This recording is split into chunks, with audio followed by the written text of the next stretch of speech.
உலகெங்கிலும் நடக்கும் முக்கிய நிகழ்வுகளை குறுஞ்செய்தி வடிவத்தில் தெரிந்து கொள்ள ஆதன் செயலியை டவுன்லோட் செய்யுங்கள். ஆதன் செயலியை டவுன்லோட் செய்ய டிஸ்கிரிப்ஷனில் உள்ள லிங்கை கிளிக் செய்யவும். அண்ணாமலை மாற்றப்பட போகிறாரா தமிழ்நாடு பாஜகவை பொறுத்த வரைக்கும்? தமிழக பாரதிய ஜனதா கட்சியிலே அவருடைய பயணத்தின் போது எனக்கு கிடைத்த தகவலின்படி எந்த விதமான மாற்று ஏற்பாடும் செய்யப்படும் என்று நான் கருதுகிறேன். 3 பிரதான அணிகள் ஏற்கனவே சீமானையும் சேர்த்தால் 4 முனை போட்டி தமிழக தேர்தல் களம் சந்தித்திருக்கிறது. இப்போது விஜய் வந்த பிறகு அவர் தலைமையிலே ஒரு அணி வந்தால் சீமான் அந்த அணியில் இல்லாவிட்டால் 5 முனை போட்டி ஆகும். 5 முனை போட்டி ஏற்படுகிற பொழுது கடுமையான வாக்குச்சிதறல் ஏற்படும். இன்றைய தேதியில் கூட்டணியை பிடித்தே ஆக வேண்டிய கட்டாயத்தில் அதிமுக தான் இருக்கிறது, வேறு யாரும் இல்லை. இருக்கிறவர்களை திருப்திப்படுத்தி கூட்டணியை உறுதி செய்து கொண்டால் திமுக தான் வலிமையான கூட்டணி. வேறு கூட்டணி அதை மேட்ச் செய்ய முடியாது. மிதமிஞ்சிய கற்பனையில் இருக்கிறார் எடப்பாடி பழனிசாமி. என்ன சார் நினைச்சுக்கிட்டு இருக்காரு? ஆட்சி மீது அதிருப்தி இருக்கிறது. எப்போது தேர்தல் வந்தாலும் தான் ஆட்சிக்கு வந்துடுவோம் என்று நினைக்கிறார். ஆட்சி மீது அதிருப்தி இருப்பது உண்மை. சட்டம் ஒழுங்கு மோசமாக இருக்கிறது, சொத்து வரி மின்கட்டண உயர்வு ஏற்பட்டிருக்கிறது உண்மை. ஆனால் இதை பேலன்ஸ் செய்கிற அளவுக்கு சில நல்ல திட்டங்களை திராவிட முன்னேற்ற கழக அரசு செயல்படுத்தி இருக்கிறது. உதயநிதி ஸ்டாலின் அவர்களுக்கு உயர்வு கிடைக்க வேண்டும் என்று திராவிட முன்னேற்ற கழகத்தில் பலர் வலியுறுத்துகிறார்கள். அதற்கு காரணம் அவர்தான் அடுத்த தலைவராக உருவாக்கப்படுகிறார். இவர்கள் குரல் எழுப்பதற்கு நோக்கம் கா கா சோ அப்படின்னு உதயநிதி சொல்லணும். இவர்கள் காக்கா பிடிக்கிற நோக்கத்தோட தான் சொல்றாங்களே தவிர அப்படியே அவர் மீது தீவிர பற்று காரணமா சொல்றாங்க. அமைச்சர் ரகுபதி திராவிட மாடலுக்கு முன்னோடி ராமர்னு சொன்னாரு. ஆனா அமைச்சர் சிவசங்கர் அவர்கள் ராமர் என்பதை ஒரு கற்பனை பாத்திரம்னு பேசியிருக்கார்கள். உத்தரப்பிரதேசத்திலோ குஜராத்தில போய் கூட்டம் போட்டு ராமர் ஒரு கற்பனை பாத்திரம் என்று பேசக்கூடிய துணிச்சல் திமுகவின் எந்த தலைவருக்காவது இருக்கிறதா என்று நான் கேட்க விரும்புகிறேன். ஆதன்களுக்கு அன்பு வணக்கம். இன்று நம்மோடு மூத்த பத்திரிகையாளர் திருமிகு துக்ளக் ரமேஷ் வந்துள்ளார். வணக்கம் ரமேஷ் சார். வணக்கம். தொடர்ச்சியாக பாஜக ஒரு மிகப்பெரிய சர்ச்சை. அண்ணாமலை அவர்கள் தன்னுடைய உயர் படிப்புக்காக லண்டன் போறாரு. ஸோ இந்த சமயத்தில் பாஜகவுடைய தலைவர் மாற்றப்படலாம், அதாவது அண்ணாமலைக்கு பதிலாக ஒரு புதிய தலைவர் மாற்றப்படலாம், இல்லை ஒரு சில பேர் அடிபட்டுக்கிட்டே இருக்கு. அதனால வதந்தியாகவே கடந்த ஒரு சில நாட்களாக போய்கிட்டு இருக்கு. என்ன சார், அண்ணாமலை மாற்றப்பட போகிறாரா தமிழ்நாடு பாஜகவை பொறுத்த வரைக்கும்? திரு அண்ணாமலை அவர்கள் இன்டர்நேஷனல் அஃபேர்ஸ் என்கிற அந்த கோர்ஸுக்காக ஆக்ஸ்போர்ட் பல்கலைக்கழகத்தால் தேர்ந்தெடுக்கப்பட்டிருக்கிற குறிப்பிட்ட சிலரில் ஒருவராக இருக்கிறார். அதுவே ஒரு பெருமிதத்துக்குரிய விஷயம் என்று நான் பார்க்கிறேன். அந்த பயணத்தை அவர் மேற்கொள்வது உறுதியாகி இருக்கிறது. அதில் ஒரு சந்தேகங்கள் இருந்தன. நான் நேற்றைய தினம் 1-2 பேரோடு பேசிய வகையில் அவருடைய பயணம் உறுதியாகி இருக்கிறது. தமிழக பாரதிய ஜனதா கட்சியிலே அவருடைய பயணத்தின் போது எந்த விதமான மாற்று ஏற்பாடும் செய்யப்படும் என்று நான் கருதவில்லை. எனக்கு கிடைத்த தகவலின்படி அண்ணாமலை அவர்கள் தொடர்ந்த மாநில தலைவராக நீடிப்பார். இங்கே இருக்கக்கூடிய மாநில நிர்வாகிகள் பாரதிய ஜனதா கட்சியினுடைய மேலிட பார்வையாளர்களுடைய கலந்தாலோசனை தேவைப்பட்டால் அந்த கலந்தாலோசனையை பெற்று இங்கே இருக்கக்கூடிய கட்சி விவகாரங்களை கவனித்துக் கொள்வார்கள். அண்ணாமலை அவர்கள் அநேகமாக நவம்பர் மாத கடைசியில் அல்லது டிசம்பர் மாதம் திரும்பி வருவார் என்று நான் அறிகிறேன். அதற்குள் பெரிய அர்ஜென்சி இங்கே தோன்றிவிடும் என்று நான் பார்க்கவில்லை. மாநில நிர்வாகிகளை கட்சி பணிகளை தீவிரமாக மேற்கொள்ளும்படி மாவட்ட நிர்வாகிகளிடம் கட்சியை வலுப்படுத்துகிற பணிகளை தொடர்ந்து மேற்கொள்ளும்படி அவர் திருப்பூரிலே நடந்த மிக விரிவான ஆலோசனை கூட்டத்தில் பேசியிருப்பதாக அறிகிறேன். ஆகவே பாரதிய ஜனதா கட்சியினுடைய பணிகளில் இங்கே தொய்வு ஏற்படும் என்று நான் கருதவில்லை. அதற்காக அவரை மாற்றிவிட்டு வேறொருவரை நியமிப்பது என்பது தவறான சமிக்ஞைகளுக்கு வழிவகுத்துவிடும். அதற்கான வாய்ப்பு இருப்பதாக நான் நினைக்கவில்லை. அண்ணாமலை நீடிப்பார் என்று நான் திடமாக நம்புகிறேன். ஓகே சார், இந்த 3 மாத காலங்கள் வரைக்கும் தமிழ்நாட்டில் அண்ணாமலை அவர்கள் இருக்க மாட்டார். ஸோ கட்சியுடைய ரூல்ஸை ஃபாலோ பண்ணுற மாதிரி ஒரு பொறுப்பு குழுவோ அல்லது ஒரு செயல் தலைவர் மாதிரியான எந்த ஒரு இதுவுமே பாஜக செய்ய போவதில்லை இல்லையா? அண்ணாமலை தான் கண்ட்ரி ஆவாரா அந்த 3 மாத காலம்? அண்ணாமலை அவர்கள் அங்கிருந்தே தமிழக முக்கிய பிரச்சனைகள் சம்பந்தமாக அறிக்கைகள் வெளியிட முடியும், அல்லது ஆலோசனைகள் கூறி கட்சியினுடைய மூத்த தலைவர்கள் ஒவ்வொருவரிடம் சொல்லி ப்ரெஸ் பிரீஃபிங் தேவைப்பட்டால் ப்ரெஸ் பிரீஃபிங் செய்வதோ அல்லது அறிக்கை வெளியிடுவதோ அவர் மேற்கொள்ள முடியும். ஆகவே இது ஒன்றும் பெரிய பிரச்சனைக்குரிய விஷயம் அல்ல. ஏற்கனவே தமிழக பாஜக தலைவியின் பொறுப்பில் ஒருவர் இல்லாமல் 7-8 மாதங்கள் ஒரு நிலைமை இருந்திருக்கிறது என்று சுட்டிக்காட்டுகிறார்கள். ஆகவே அண்ணாமலைக்கு பதிலாக ஒருவர் நியமிக்கப்படுவதற்கான வாய்ப்பு மிக மிக மிக குறைவு என்றுதான் நான் பார்க்கிறேன். Okay sir. அண்ணாமலை அவர்கள் டெல்லிக்கு போன சமயத்துல தமிழ்நாட்டில் இருக்கக்கூடிய பாஜகவுடைய முக்கியமான தலைவர்களும் டெல்லிக்கு போனதாக தகவல். அதே சமயம் டெல்லி தலைமை கிட்ட அண்ணாமலை தன்னுடைய ராஜினாமா கடிதத்தையும் கொடுத்தாரு அப்படின்னு சொல்லப்படுது. அதெல்லாம் உண்மையா சார்? இந்த ராஜினாமா கடிதத்தை செய்திக்கு எந்த கொடுத்தாரா? விதமான அடிப்படையும் இல்லை. அண்ணாமலை அவர்கள் டெல்லி சென்றபோது பாரதிய ஜனதா தலைவரிடம் தனது லண்டன் பயணம் குறித்து தெரிவித்து அதற்கான அனுமதி கோரி ம், ம். கடிதம் அளித்தாரே தவிர ராஜினாமா கடிதம் அளிக்கவில்லை. அவருக்கு அனுமதி அளிக்கப்பட்டு விட்டது என்று எனக்கு நம்பத்தகுந்த வட்டாரங்களிலிருந்து தகவல். Okay sir. இருந்தாலும் தமிழ்நாடு பாஜகவுல சில 2ஆம் கட்ட தலைவர்கள், அதே போல முக்கியமான தலைவர்கள் எல்லாம் அண்ணாமலை மேல ஒரு அதிருப்தியில இருக்காங்க. ஒரு ஒரு வெறுப்பு அவர் மேல இருக்கு அப்படிங்கிற மாதிரியான சில தகவல்கள், இன்சைட் இன்ஃபர்மேஷன் இருக்கு. அது உண்மையா சார்? அக்கறை உள்ள சக்திகள் இத்தகைய வதந்திகளை விதைத்துக் கொண்டிருக்கின்றன. ஒரு பெரிய கட்சியில் ஒருவர் ஒரு பொறுப்புக்கு வந்து அவர் குறுகிய காலத்தில் புகழ் பெறுகிற போது, குறுகிய காலத்தில் அவருக்கு பதவி கிடைக்கிறது, குறுகிய காலத்திலேயே அவர் புகழ் பெறுகிறார் என்னும்போது இருக்கக்கூடிய 1-2 பேருக்கு லேசான மன வருத்தங்கள் ஏற்படலாம். ம், ஆனால் அது அதிருப்தி, அவரை நீக்க வேண்டும், கங்கணம் கட்டி கொண்டிருக்கிறார்கள் என்கிற அளவுக்கு சித்தரிப்புகள் நடைபெறுகின்றன.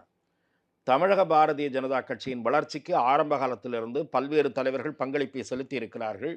ஆனாலும் கூட கடந்த 2 ஆண்டுகளில் தமிழக பாரதிய ஜனதா கட்சி அரசியல் அரங்கில் மையப்புள்ளியில் கொண்டு வந்து நிறுத்தியதில் திரு அண்ணாமலை அவர்களுக்கு முக்கிய பங்கு உண்டு.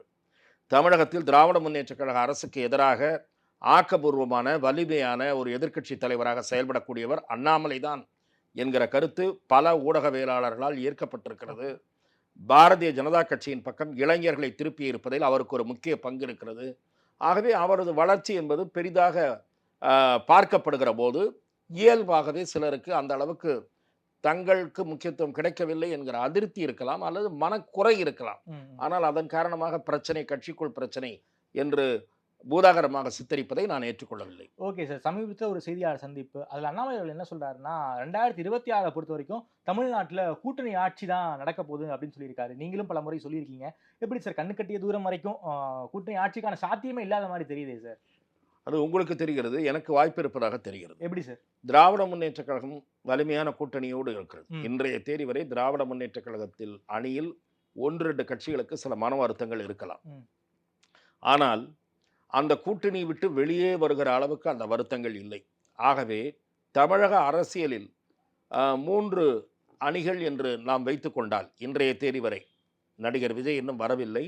இன்றைய தேதி வரை தமிழக அரசியலில் 3 பிரதான அணிகள் இருக்கின்றன. ஒன்று திராவிட முன்னேற்றக் கழகம் தலைமையிலான அணி, மற்றொன்று அதிமுக தலைமையிலான அணி, மற்றொன்று பாரதிய ஜனதா கட்சியின் தலைமையிலான அணி. சீமான் 4வதாக சீமான் இருக்கிறார். அவர் தலைமையிலே அணி இல்லை.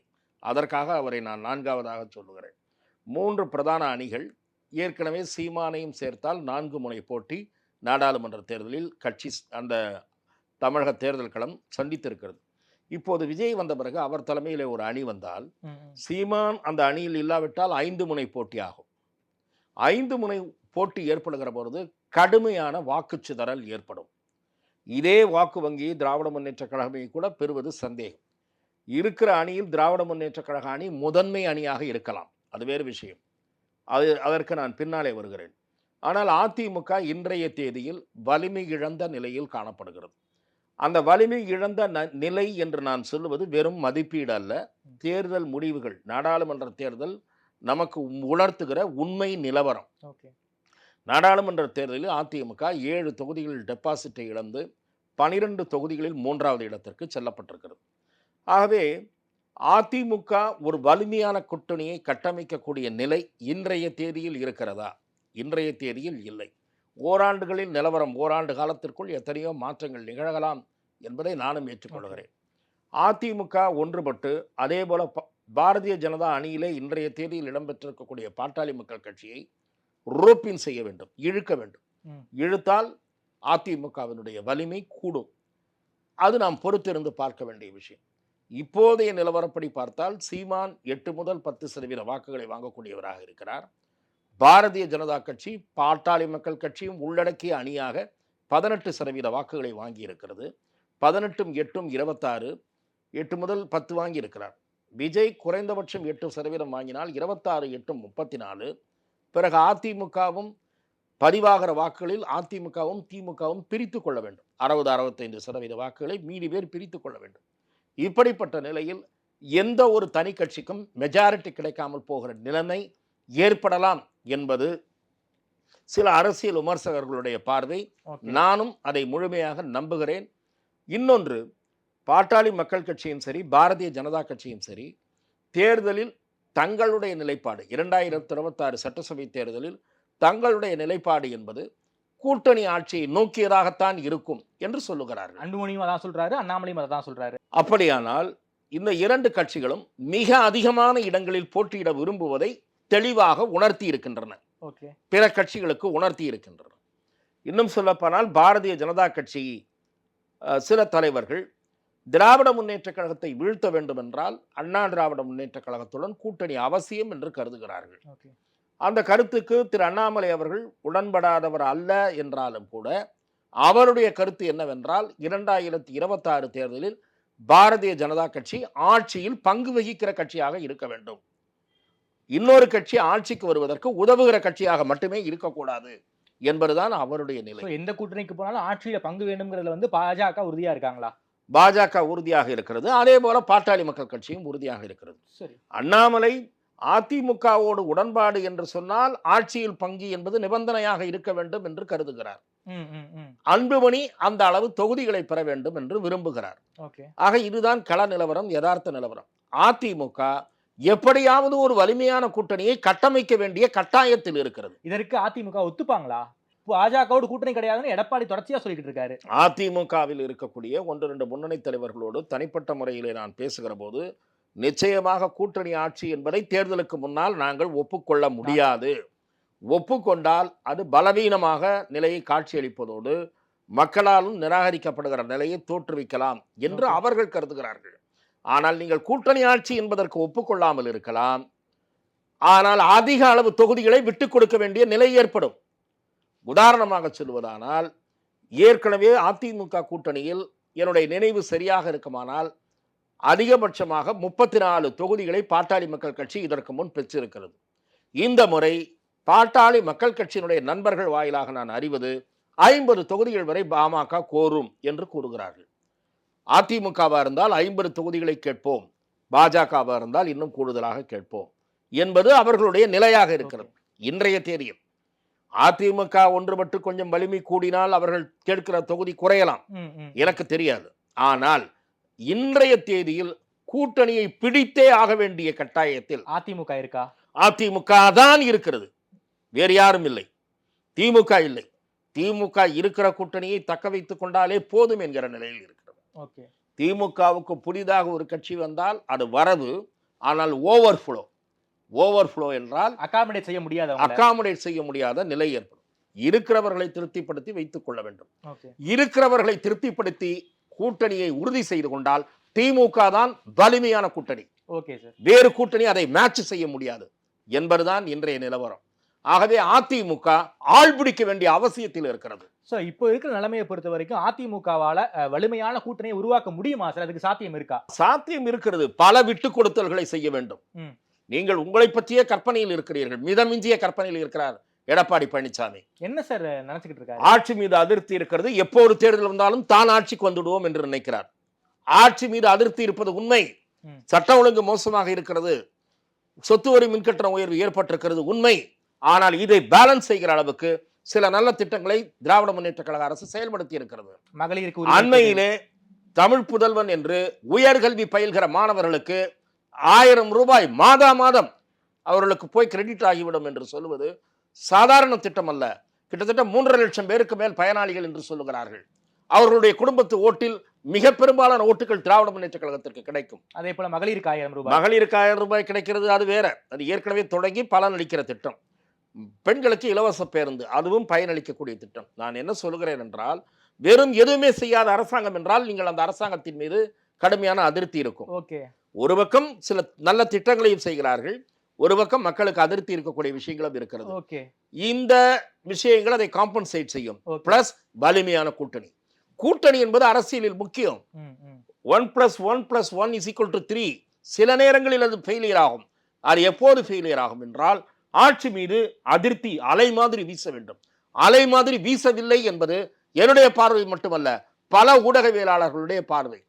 ஆகவே அதிமுக இந்த 1+1+1க்கு ஈக்குவலாக ஒரு ஃபார்மிடபிள் அலையன்ஸை கொண்டு வந்து முன்னால் நிறுத்தினால்தான் மக்களுக்கு இந்த அணி ஜெயிக்கக்கூடிய வாய்ப்பு இருக்கும் என்ற சிந்தனை உருவாகும். அப்படி ஜெயிக்கக்கூடிய அணிக்கு ஓட்டு போடுகிற மனப்பான்மை உள்ளவர்கள் ஒரு குறிப்பிட்ட சதவீத வாக்காளர்கள் இருக்கிறார்கள். அவர்கள் அதிமுகவுக்கு வாக்களிக்க கூடும். இல்லாவிட்டால் இதுக்கு போட்டாலும் தேராது என்ற முடிவுக்கு வந்து விடுவார்கள். சோ அந்த அளவுக்கு பலவீனமான நிலையில தான் அதிமுக தற்போது இருக்கா சார்? இன்றைய தேதியில் அப்படித்தான் இருக்கிறது என்று நான் திரும்ப திரும்ப உங்களுக்கு சொல்லிக் கொண்டிருக்கிறேன். தென் பகுதியிலே அதிமுக 4-5 தொகுதிகளிலே டெபாசிட் இழந்திருக்கிறது. எதனால் இழந்தது? தேவர் சமூக வாக்குகள் அதிமுகவுக்கு விழவில்லை. தேவர் சமூகத்தினர் தங்கள் சமூகத்தை அதிமுக அலட்சியப்படுத்துகிறது என்று கருதுகிறார்கள். அதை சரி செய்யத்தான் இவர்களை எல்லாம் சேர்த்துக் கொள்ள வேண்டும் என்று அதிமுகவுக்குள் இருக்கிற சில முன்னாள் அமைச்சர்கள் போய் எடப்பாடியிடம் மன்றாடினார்கள். அவர் கேட்க மறுத்து விட்டார். என்ன காரணம் என்றால், கட்சி தன் கைப்பிடிக்குள் இருக்க வேண்டும். ஆட்சிக்கு வருகிறோமோ இல்லையோ அது இரண்டாவது விஷயம். கட்சி தன் கைக்குள்ள இருக்கணும்னு நினைக்கிறார். ஆகவே அப்படி நினைக்கிற மனப்பான்மை இருக்கிற காரணத்தால் அதிமுக வலிமை பெறுகிற முயற்சி அவர் இன்று தொடங்கவில்லை. என்ன சொல்லிக் கொண்டிருக்கிறார் நிர்வாகிகளிடம் என்றால், தேர்தல் நெருங்கும், அப்போது திமுக அணிக்குள் பிரச்சனை வரும். முதல்ல என்ன சொன்னாங்க? இதே டயலாக் தான் நாடாளுமன்ற தேர்தல் சமயத்துல நம்முடைய நண்பர் ஜெயக்குமார் சொன்னார். மெகா கூட்டணி வரப்போகுது பாருங்க, திமுக கூட்டணியில இருந்து காங்கிரஸ் வருது, கம்யூனிஸ்ட் வருதுன்னு இந்த ஒண்ணு இது மாதிரி பண்ணார். குடுகுடுப்புக்கார மாதிரி நல்ல காலம் பிறக்குது அப்படின்ற மாதிரி பண்ணாரு. கடைசியில நல்ல காலம் பிறக்கல. இப்போ 2026 நல்ல காலம் பிறக்குதுன்னு இப்ப அடிக்க ஆரம்பிச்சிருக்காங்க. அதை பொறுத்திருந்தால் பார்க்க வேண்டும். ஓகே சார், வரக்கூடிய 16ஆம் தேதி அதிமுகவில் ஒரு செயற்குழு கூட்டம் நடக்க போகுது. குறிப்பாக இந்த செயற்குழு கூட்டத்தை பொறுத்த வரைக்கும் ஓபிஎஸ் சசிகலாவை சேர்க்க மாட்டோம் அப்படிங்கிற தீர்மானம் நிறைவேற்ற போவதற்கு வாய்ப்புகள் நிறைய இருக்குன்னு சொல்றாங்க. என்ன சார் நடக்க வாய்ப்பு இருக்கு 16ஆம் தேதி அதிமுக கூட்டணியை பொறுத்தவரை? அவர்களை சேர்க்க வேண்டும் என்று 6 முன்னாள் அமைச்சர்கள் போய் சொன்னார்கள். திரு எடப்பாடி பழனிசாமி மறுத்துவிட்டார். இந்த செயற்குழு தீர்மானம் வருகிறதா என்று பார்க்க வேண்டும். அப்படி வந்தால் அதிமுக தென் மாவட்டத்தில் ஓட்டு தேவையில்லை என்ற முடிவுக்கு வந்து விட்டதாகத்தான் அர்த்தம். அதன் காரணமாக ஒரு 20-25 தொகுதிகளில் அதிமுக தோற்கக்கூடிய வாய்ப்பு இப்போதே பிரகாசமாகிவிடும். ஓகே சார், என்ன இப்போதைக்கு என்ன மனநிலையில இருக்காரு? எல்லாரையும் சேர்த்துக்க மாட்டோங்கிறதுல உறுதியா இருக்காரு. குறிப்பாக எடப்பாடிக்கு எதிராக சி.வி. சண்முகம் அதே போல வேலுமணி அவர்கள் எதிராக இருக்காங்க அப்படிங்கிற மாதிரியான செய்திகளும் வந்துகிட்டு இருக்கு. இப்போது அந்த மாதிரியான பிரச்சனை எதுவும் வலுப்பெறும் என்று நான் கருதவில்லை. ஓகே, அடுத்து ஏதாவது சட்டசபை தேர்தலுக்கு முன் ஒருவேளை உள்ளாட்சி தேர்தல் நடந்தால் அதிலே அதிமுக மோசமான தோல்வி அடையுமானால் அப்போது அவருக்கு எதிராக கலக குரல்கள் ஓரளவு வலுக்கலாம்.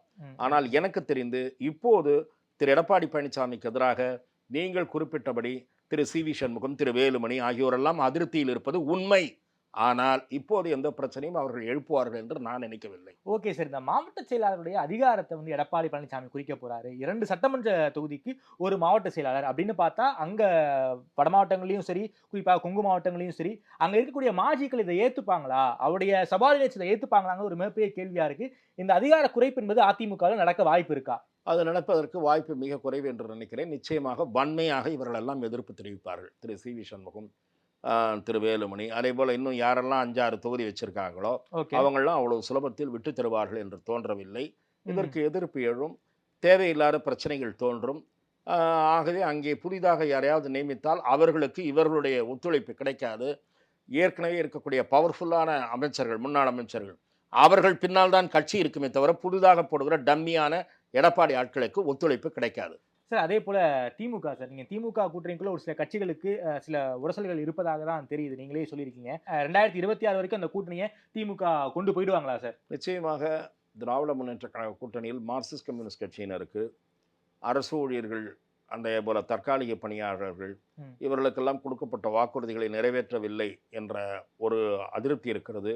அண்மையிலே கூட போராட்டம் நடத்துகிற தற்காலிக ஊழியர்களுக்கெல்லாம் முன்கூட்டியே கைது செய்தது, அந்த போராடுகிற உரிமையை மறுத்தது, இதற்கெல்லாம் மார்க்சிஸ்ட் கம்யூனிஸ்ட் கட்சியினுடைய மாநில செயலாளர் கண்டனம் தெரிவித்திருக்கிறார். அதே போல் விடுதலை சிறுத்தைகள் கட்சிக்கு தலித் சமூகத்தினருடைய சம்பவங்கள் மீது தீவிரமான விரைவான நடவடிக்கை எடுக்காதது குறித்து அதிருப்தி இருக்கிறது. ஆனாலும் கூட இதையெல்லாம் தாண்டி திராவிட முன்னேற்ற கழக கூட்டணி அவர்கள் தேசிய அளவில் பாரதிய ஜனதா எதிர்ப்பு நிலை காரணமாக அந்த அணியில் நீடிக்க வேண்டிய அவசியத்தில் இருப்பதாக பார்க்கிறேன். காங்கிரஸ் கட்சி திமுகவோடு தொடர்கிற வரை இந்த கட்சிகளின் நிலையில் மாற்றம் வரும் என்று நான் நம்பவில்லை. இந்திய கம்யூனிஸ்ட் கட்சிக்கு எந்த பிரச்சனையும் இல்லை, காங்கிரஸ் கட்சிக்கும் எந்த பிரச்சனையும் இல்லை. 1-2 வருத்தங்கள் இருப்பது விடுதலை சிறுத்தை கட்சிக்கும் சிபிஎம்முக்கும் தான். வேறு 1-2 கட்சிகளை பற்றி சொல்லுகிறார்கள். வேல்முருகன் அவர்களுடைய கட்சி, தமிழக வாழ்முறை கட்சி. அதே போல கொங்கு ஈஸ்வரனுடைய கட்சி. ஆனாலும் கூட அவர்களெல்லாம் அதிமுகவிடம் போனால் பெரிய வரவேற்பெல்லாம் கிடைத்து விடாது. இங்கே 2 சீட்டுனா அங்கே 4 சீட்டு அவ்வளவுதான் கிடைக்கும், அதுக்கு மேலே கிடைக்காது. ஆனால் இது நிச்சயமான வெற்றி என்கிற நிலை. ஆகவே இந்த கட்சிகள் பிரிவதற்கான வாய்ப்பு குறைவு என்றுதான் நான் பார்க்கிறேன். ஓகே சார், உதயநிதி துணை முதல்வர் ஆக போறாரு அப்படின்னு அமைச்சர்கள் கீதா ஜீவன் அதே போல ராஜகண்ணப்பன் அவர்கள் தொடர்ச்சியா சொல்லியிருக்காங்க. அதாவது முதல்வர் அவர்கள்கிட்ட கேட்கும்போது வலுத்திருக்கிறதே தவிர பழுக்கவில்லைன்னு சொல்லியிருக்காரு. என்ன சார், உதயநிதி எப்போ சார் துணை முதல்வர் ஆக போறாரு, என்ன சார் நடக்க வாய்ப்பு இருக்கு? திரு உதயநிதி ஸ்டாலின் அவர்கள் துணை முதலமைச்சர் ஆக்கப்படுவதில் தவறு இருக்கும் என்று நான் காணவில்லை. விமர்சனங்கள் எழலாம். ஆனால் ஆக்கப்பட்ட பிறகு அவர் அந்த பொறுப்புக்குரிய தகுதியை அல்லது தனக்கு கொடுத்தது சரி என்று உணர்த்துகிற வகையில் அவருடைய செயல்பாட்டை அமைத்துக் கொள்ள வேண்டும். விளையாட்டுத் துறையில் அவர் உரிய கவனம் செலுத்தி வருகிறார், நான் அதை மறுக்கவில்லை. இன்றைக்கு திராவிட முன்னேற்றக் கழகத்தின் பிரச்சாரத்தில் முக்கிய பங்கு அவருடைய பங்கு இருந்திருக்கிறது. முதலில் முதலமைச்சர் திரு மு.க. ஸ்டாலின், அவரை பார்த்துதான் ஓட்டு போடுகிறார்கள். உதயசூரியன், கலைஞர் இந்த வரலாற்று பின்னணியில் ஓட்டு போடுகிறார்கள். அடுத்தது பிரச்சார ரீதியாக களத்தில் யார் போய் கூட்டத்தை சேர்த்து ஓட்டு கேட்பதில் யார் முக்கிய பங்கு வகிக்கிறார்கள் என்றால் முதலில் திரு உதயநிதி ஸ்டாலின், அடுத்தது திருமதி கனிமொழி. ஆகவே அவர் நாடாளுமன்ற உறுப்பினராக இருக்கிறார். அண்மையிலே அவருக்கு அங்கீகாரம் தரப்பட்டிருக்கிறது. நாடாளுமன்ற குழு தலைவராக 2 அவைகளுக்கும் சேர்ந்த குழு தலைவராக அவருக்கு அங்கீகாரம் தரப்பட்டிருக்கிறது. திரு உதயநிதி ஸ்டாலின் அவர்களுக்கு உயர்வு கிடைக்க வேண்டும் என்று திராவிட முன்னேற்ற கழகத்தில் பலர் வலியுறுத்துகிறார்கள். அதற்கு காரணம் அவர்தான் அடுத்த தலைவராக உருவாக்கப்படுகிறார் என்பது அவர்களுக்கு தெரிந்திருக்கிறது. ஆகவே அவரை காக்கா பிடித்தால்தான் அடுத்த முறை மாவட்ட செயலாளராக இருக்கலாம், அடுத்த முறை சீட்டு வாங்கலாம் என்று அந்த காக்கா பிடிப்பதும் இதனுடைய நோக்கம். இவர்கள் குரல் எழுப்பதற்கு நோக்கம் கா கா சோ அப்படின்னு உதயநிதி சொல்லணும். ஆனால் இவர்கள் காக்கா பிடிக்கிற நோக்கத்தோடு தான் சொல்கிறாங்களே தவிர அப்படியே அவர் மீது தீவிர பற்று காரணமாக சொல்லலை. அவர் தான் வரப்போகிறார், அவரை இப்பயே பிடிச்சி வச்சுக்கிட்டோம்னா நம்ம சீட்டு, ஒருவேளை மறுபடியும் ஆட்சி வந்தால் மந்திரி, இப்படிலாம் ஒரு கற்பனையில் அவங்கெல்லாம் பின்னாடி போகிறாங்க. ஏனென்றால் எதிர்காலம் அப்படின்றத அவர் கொண்டு வருகிறார். சொல்கிறாங்க அவர் சின்னவராகிவிட்டார், அதனால் அவரை பிடித்தால் வாழ்வு என்று இவர்கள் போகிறார்கள். அதில் ஒன்றும் மாற்றம் இல்லை. என்னை பொறுத்தவரை இது கொஞ்சம் தள்ளி போகலாமே தவிர இது வரவே வராது என்று நான் சொல்ல தயாராக இல்லை. இப்போது அவர் வெளிநாடு செல்வதற்கு முன்பே நடக்கக்கூடிய வாய்ப்பு நிறைய இருக்கிறது என்று சிலர் கூறுகிறார்கள். ஒருவேளை தள்ளி போனால் விரைவில் நடைபெறுமே தவிர அது நீண்ட காலம் தள்ளி போகாது. ஓகே சார், அமைச்சர் ரகுபதி திராவிட மாடலுக்கு முன்னோடி ராமர்னு சொன்னாரு. ஆனா அமைச்சர் சிவசங்கர் அவர்கள் ராமர் என்பதை ஒரு கற்பனை பாத்திரம்னு பேசியிருக்காரு சார். அவர் திரு சிவசங்கர் அறிவாளி. அவர் பெரியாரை வரித்து கொண்டவர் போல் இருக்கிறது. ஆகவே ராமர் கற்பனை பாத்திரம் என்கிறார். இவருடைய முப்பாட்டனார், அவருக்கு முப்பாட்டனார் எல்லாம் இவர் பார்த்திருக்கிறாரா? இவருடைய தந்தை, இவருடைய பாட்டனார் வழிகாட்டுதான் ஒவ்வொரு முன்னோரையும் தெரிந்து கொள்ள முடியும். அப்போ அவர்களெல்லாம் கற்பனை பாத்திரமா? ராமர் என்பவர் மனித அவதாரம் எடுத்தவர் என்பது லட்சக்கணக்கான இந்துக்களுடைய நம்பிக்கை. வடக்கே போய் திமுக பேசுவதற்கு தைரியம் உண்டா, முதுகெலும்பு இருக்கிறதா என்று கேட்கிறேன். வடக்கே போய் கூட்டம் போட்டு, உத்தரப்பிரதேசத்திலோ குஜராத்தில் போய் கூட்டம் போட்டு ராமர் ஒரு கற்பனை பாத்திரம் என்று பேசக்கூடிய துணிச்சல் திமுகவின் எந்த தலைவருக்காவது இருக்கிறதா என்று நான் கேட்க விரும்புகிறேன். தேர்தல் நேரத்தில் நாங்களும் இந்துக்கள் தான், எங்கள் கட்சியில லட்சக்கணக்கான இந்துக்கள் இருக்கிறார்கள், எங்கள் கட்சியில மலைக்கு போகிறவர்கள் இருக்கிறார்கள், எங்கள் கட்சியில சாமி கும்பிடுபவர்கள் இருக்கிறார்கள், எங்கள் கட்சியில சேகர் பாபுக்கள் இருக்கிறார்கள் என்று சந்தர்ப்பவாத பேச்சு பேச வேண்டியது, ஆட்சிக்கு உட்கார்ந்து விட்டால் நாக்தழும்பேறி இப்படிப்பட்ட ராமர் இருந்தாரா கற்பனை பாத்திரம் என்றெல்லாம் பேசுவீர்களா? அல்லாஹ் கற்பனை பாத்திரம் என்று பேசக்கூடிய தெம்பு, திராணி, துணிவு சிவசங்கருக்கு இருக்கிறதா? இயேசுவை பற்றி இப்படி பேசக்கூடிய தைரியம் திமுகவில் ஒரு மந்திரிக்காவது உண்டா? நான் கேட்கிறேன். அப்படி பேசி உங்கள் பெரியாரே தோல்வியடைந்தார், ஈவே ராமசாமியே தோல்வியடைந்திருக்கிறார். லட்சக்கணக்கான மக்கள் கிரிவலம் போகிறார்கள். எங்கே போயிட்டு உங்கள் பகுத்தறிவு நாத்திகவாதம்? குப்பை தூடியில் தூக்கி வீசிவிட்டார்கள் மக்கள் இந்த நாத்திகவாதத்தை. ஆகவே செல்லுபடியாகாத, செல்லரித்து போன இந்த நாத்திகவாதம் எடுபடாது என்பதை சிவசங்கர் உணர வேண்டும். ஓகே சார், சமீபத்தில் நிறைவேறிய இந்த வக்பு வாரிய மசோதா மிகப்பெரிய ஒரு சர்ச்சையை ஏற்படுத்தி இருக்கு. குறிப்பாக இங்க இருக்கக்கூடிய எல்லா எதிர்கட்சிகளும் இருக்கிறாங்க, ஆல் ஓவர் இந்தியாவில் இந்தியா கூட்டணியும் இருக்கிறாங்க. ஒரு மத சுதந்திரத்துல பறிப்பதாக இருக்கு, அரசமைப்பு சட்டத்தை மீறுவதாக இருக்குன்னு பல்வேறு குற்றச்சாட்டுகள் வைக்கிறாங்க. நீங்க எப்படி சார் பாக்குறீங்க? இது நாடாளுமன்ற கூட்டுக்குழுவினுடைய ஆய்வுக்கு உட்படுத்தப்பட்டிருக்கிறது. ஆனால் இந்த வக்பு சொத்துக்களை பற்றிய சர்ச்சை என்பது இந்தியா முழுமையும் இருக்கிறது. இது இவர்கள் எதிர்ப்பது அரசியல், சிறுபான்மை தாஜா அரசியல், சிறுபான்மை ஓட்டு பிச்சை நடத்துகிற காரணத்தால் இவர்கள் நடத்துகிற அரசியல். ஆனால் எது வக்பு சொத்து என்று, ஊரில் இருக்கிற சொத்தெல்லாம் வக்பு சொத்து என்று வக்ஃபு வாரிய சொத்துக்களை ஆக்கிரமித்துக் கொண்டிருக்கிறார்கள்.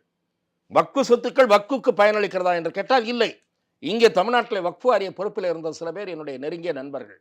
அவர்கள் சொல்லி இருக்கிறார்கள், வக்ஃபு சொத்துக்களை தவறான நபர்கள் ஆக்கிரமித்து அனுபவித்துக் கொண்டிருக்கிறார்கள், வக்ஃப் வாரியத்துக்கு வர வேண்டிய வருவாய் வரவில்லை என்று சொன்னார்கள். எப்படி கோயில் சொத்தை சில பேர் ஆக்கிரமித்துக் கொண்டு கோயிலுக்கு கிடைக்க வேண்டிய வருவாய் கிடைக்காமல் முட்டுக்கட்டை போட்டுக் கொண்டிருக்கிறார்களோ அதை போல இது ஒரு வகை. அதாவது வக்ஃபு சொத்துக்கள் ஆக்கிரமிப்பு ஒரு வகை. வக்ஃபு சொத்துக்கள் என்று இந்துக்களுக்கு சொந்தமான சொத்துக்கள் அடையாளப்பட்டிருப்பது தனி வகை. அதைத்தான் உதாரணமாக நாடாளுமன்றத்தில் தமிழகத்தைச் சேர்ந்த ஒரு கிராமத்தின் பெயரை குறிப்பிட்டு ஒரு கிராமமே எப்படி வக்ஃபு சொத்தாக முடியும் கோயில் உட்பட என்று மத்திய அமைச்சர் கேள்வி எழுப்பியிருக்கிறார். ஆகவே இந்த மசோதாவில் தவறு இருப்பதாக நான் கருதவில்லை. சிறுபான்மை சமூகத்தைச் சேர்ந்தவர்களை பலர் இதை வரவேற்றிருக்கிறார்கள். இது ஆய்வுக்கு உட்படுத்தப்பட்ட பிறகு செயல்படுத்தப்பட வேண்டிய மசோதா என்றுதான் நான் பார்க்கிறேன். ரொம்ப நன்றி சார். குறிப்பாக தமிழ்நாடு அரசில் தொடங்கி பல்வேறு கேள்விகளுக்கு ரொம்ப விரிவாக பதில் சொல்லியிருக்கீங்க. பல இன்சைட் இன்ஃபர்மேஷன்ஸை ரொம்ப வெளிப்படையாக பேசியிருக்கீங்க. நேரம் கொடுத்து பேசுவதற்கு நன்றி ரமேஷ் சார். வாய்ப்புக்கு நன்றி.